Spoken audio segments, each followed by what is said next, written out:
Hello! Good morning everyone! So another day, another Ranger. Meron tayo ditong isang Ranger na XLS 2.2 4x4.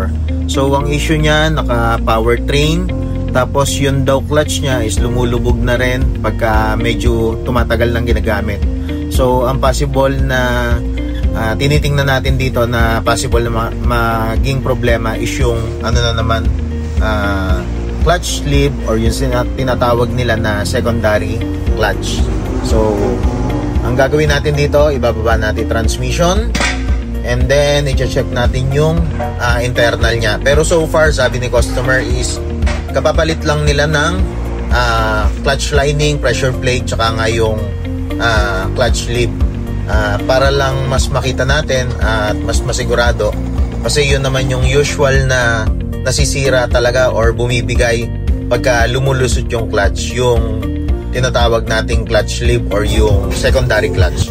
So baklasin natin ang transmission and then i-check natin kung yun nga talaga.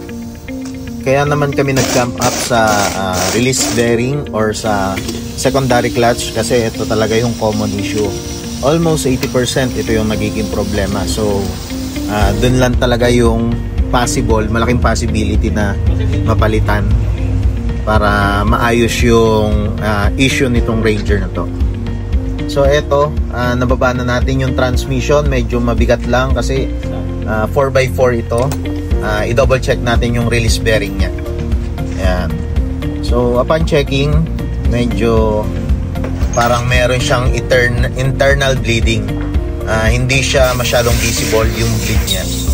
Pero yung pressure plate tsaka yung niya, okay pa. Yung kanyang clutch lining. So ibabalik na lang natin. Ang papalitan lang natin is yung release bearing. May other issue pa nga pala to, kasi pagdating walang tubig. So ayan, makikita natin may leak yung lower radiator hose niya. Yung pinagsasaksakan mismo ng radiator. So pagbalik na lang, tsaka niya daw ipapaayos. So again, maraming salamat po. Ingat po tayong lahat and God bless us all po.